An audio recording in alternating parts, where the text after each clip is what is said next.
यदि वो मूवमेंट चलाना चाहते हैं, वही मूवमेंट यदि बहन जी चाहती है कि वो मूवमेंट आए, तो फिर आज जो है माननीय चंद्रशेखर आजाद जी के ऊपर उनको विश्वास दिखाना होगा। जब बहन जी ये बड़ा दिल दिखा देंगी तो फिर तो देखना पूरे देश का माहौल कैसे कन्वर्ट होगा। वर्तमान के अंदर राजनीति के अंदर हमें पहले तो माननीय साहब कांसीराम का संघर्ष बहुत बड़े जबरदस्त तरीके से चला। उस संघर्ष को बहन कुमारी मायावती जी ने भी ठीक निभाया, अच्छा निभाया, बहुत बढ़िया निभाया। वर्तमान के अंदर बहुजन समाज एक आस समाज की ऐसे लगती, हम देखते हैं भाई चंद्रशेखर आजाद की तरफ इतना झुकाव हो गया है समाज का, इतना झुकाव हो गया है, क्योंकि हर वक्त भीम आर्मी के भी साथी हर मुद्दों के ऊपर भाई चंद्रशेखर आजाद के सिपाही हैं आप जैसे, जो सर्व समाज की बातों को बुलंद करते हैं। आप समाज से आने वाले जो राजनीति, क्योंकि माननीय साहब कांसीराम जी भी कहते थे, बाबा साहब अम्बेडकर ने भी उंगली का इशारा किया, भाई तुम्हारे सारे के सारे साधन हैं वो संसद के अंदर पड़े हैं, सारे के सारे जो करोड़ों तुम्हारे ताले हैं ज्ञानता के, वो संसद के अंदर खुलेंगे। भाई चंद्रशेखर आजाद जी को सिर्फ लगभग पूरा का पूरा सिस्टम बड़ा घबराया हुआ है, डराया हुआ है।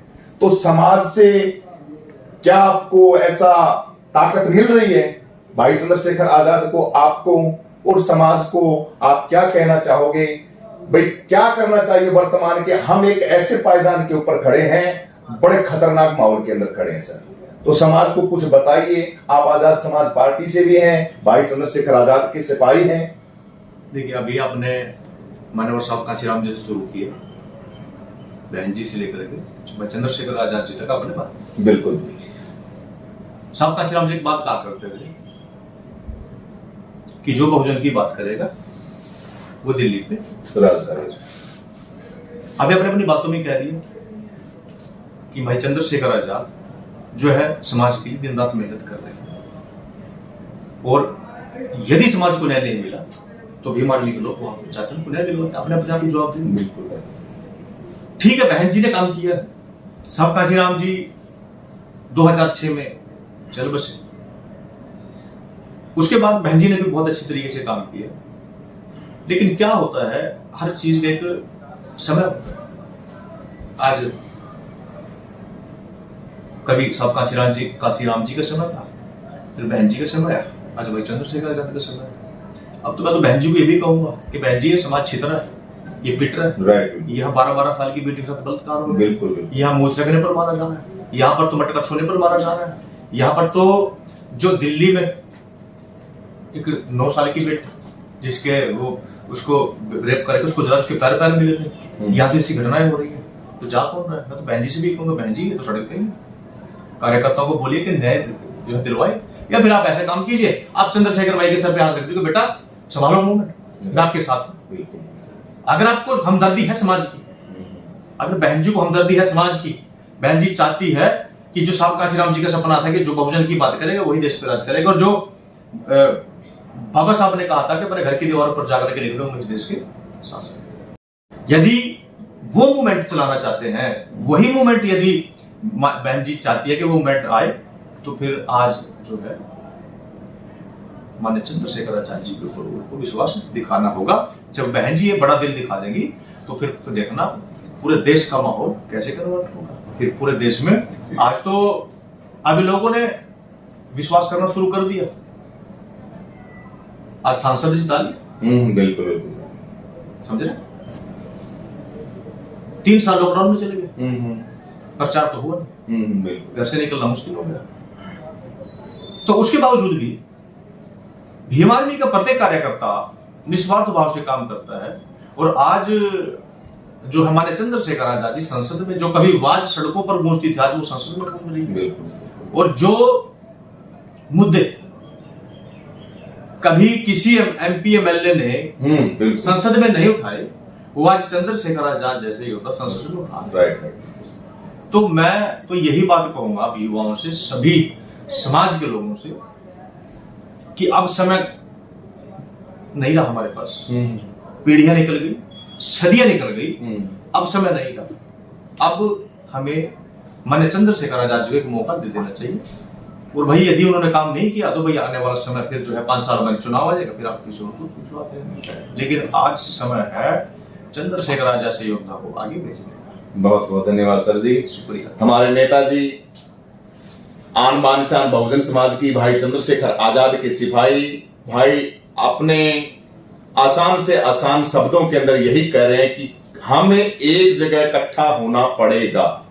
मैं तो हर वीडियो के माध्यम से यही कहता हूं कि बहन जी आगे आए, बहन कुमारी मायावती जी अपना बड़ा दिल दिखाएं, भाई चंद्रशेखर आजाद को आशीर्वाद दें। आजाद समाज पार्टी और बहुजन समाज पार्टी अगर इकट्ठी हो जाती है तो वो आवाज बुलंद करेगी जिसकी आप कल्पना नहीं कर सकते। अभी हमारे साथ एडवोकेट हमारे भाई बजरंग इंदल जी हैं, एक ऐसे साथी है हमारे। मेरा पूरा जीवन, मैं एक किसान का पुत्र हूं, ज्यादा पढ़ा लिखा नहीं हूं, इन्हीं के माध्यम से मैंने सीखा। मेरे गांव से हैं एडवोकेट हमारे बजरंग भैया जी।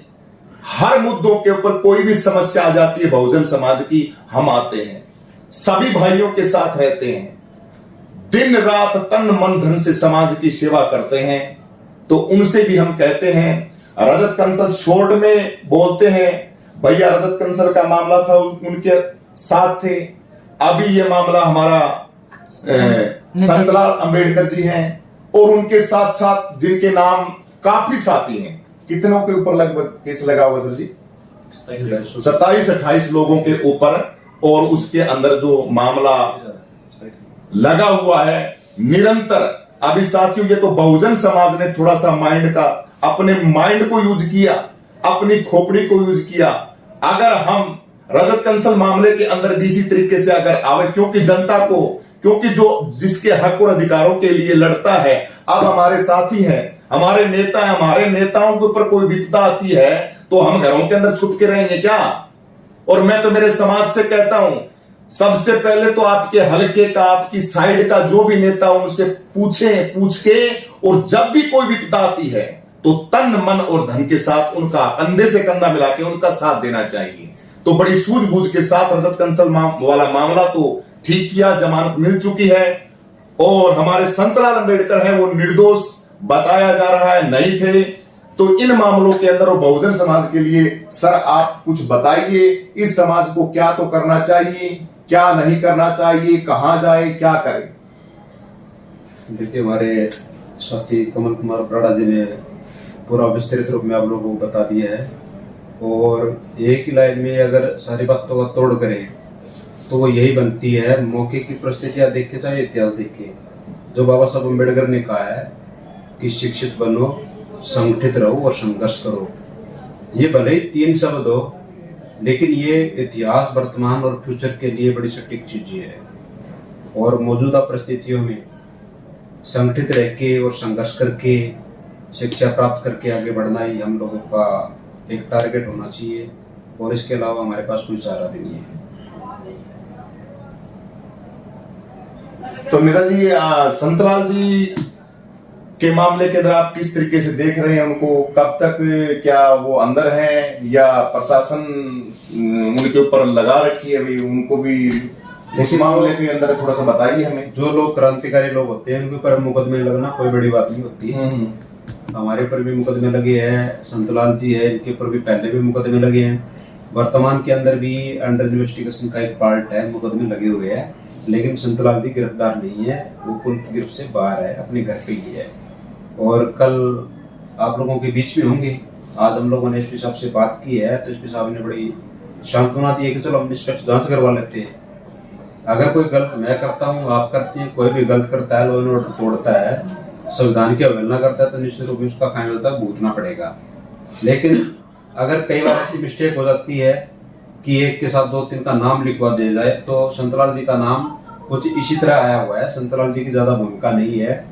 हिसार के अंदर तोड़फोड़ हुई है, पुलिस के साथ भी उनकी ड्यूटी के अंदर बाधा पहुंचाई गई, इस तरह के एपिसोड है। पुलिस ने मुकदमे दर्ज किए, काफी सारे लोग अंदर जेल में भेजे गए हैं, लेकिन संतलाल जी अभी बाहर है, और वो हम आशा करते हैं बाहर ही रहेंगे। प्रशासन भी कोऑर्डिनेट करें, प्रशासन को कोऑर्डिनेट करेंगे आगे। थैंक यू, बहुत बहुत धन्यवाद। तो ये महान शख्सियतों की जो विचारधारा थी वो आप तक हमने पहुंचाई। चैनल को लाइक करें, शेयर करें, कमेंट करके अपनी प्रतिक्रिया जरूर दें। सभी साथियों क्रांतिकारी जय भीम, जय जवान, जय किसान, जय संविधान, जय लोकतंत्र, जय मान्यवर साहब कांसीराम, जय।